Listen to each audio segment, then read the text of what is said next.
সনাতন ধর্মাবলম্বীদের সবচেয়ে বড় উৎসব শারদীয় দুর্গাপূজার বাকি আর মাত্র কদিন। ঝিনাইদহের মন্দিরগুলোতে শেষ মুহূর্তে প্রতিমা তৈরির কাজে ব্যস্ত কারিগররা। দুর্গোৎসবকে সামনে রেখে ব্যস্ত সময় পার করছেন গাইবান্ধার প্রতিমা শিল্পীরাও। এবারের পূজাকে নিরাপদ ও নির্বিঘ্ন করে তুলতে তৎপর রয়েছে আইনশৃঙ্খলা বাহিনীও। হিরন আরও মিনারেল ওয়াটার মাত্র 50 পয়সায় প্রতি লিটার। পূজার সময় যত ঘনিয়ে আসছে ততই ব্যস্ততা বাড়ছে প্রতিমা তৈরির কারিগরদের। রাত দিন পরিশ্রম করে যাচ্ছেন নিপুণ হাতে মা দুর্গাকে সাজাতে। সারা দেশের মতো ঝিনাইদহেও চলছে প্রতিমা তৈরির শেষ মুহূর্তের কাজ। আগামী 27 সেপ্টেম্বর বোধন আর 28 তারিখ মহাষষ্ঠীর মধ্য দিয়ে শুরু হবে পূজার মূল আনুষ্ঠানিকতা। আমাদের মাটির কাজ শেষ হয়েছে, এখন রঙের কাজ শুরু হচ্ছে, আর সামনে অতি শীঘ্রই পূজা হচ্ছে, তো আমাদের রঙগুলো তাড়াতাড়ি সম্পূর্ণ করতে হবে। লোক খাটছে 15 জন করে প্রতিদিন। কাজ ভিতরে কাজ চলছে, বাইরের কাজ চলছে।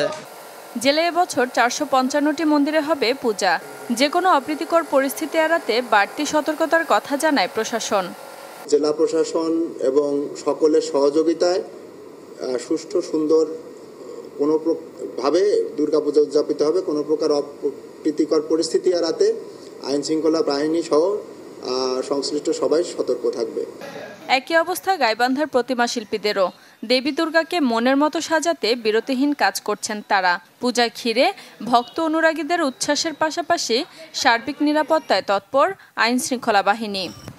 আমাদের প্রার্থনা যে দেবী যাতে উন্নত বিশ্বের ন্যায় আমরা সকলে ঐক্যবদ্ধভাবে কাঁধে কাঁধ মিলিয়ে বাংলাদেশে হিন্দু, মুসলিম, বৌদ্ধ, খ্রিস্টান একত্রিতভাবে চলতে পারি। আমরা চাচ্ছি প্রতিবার যেভাবে আমরা আনন্দ উল্লাস করে পূজা উদযাপন করি, এইবারের জন্য আমরা ওইভাবে করতে পারি। গ্রাম এলাকায় বা শহরে পূজা মণ্ডপগুলিতে প্রতিমা তৈরির কাজ চলছে।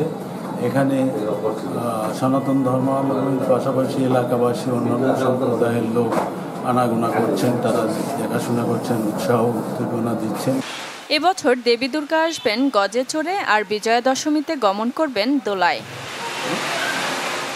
শারমিন মাহমুদ, চ্যানেল 24।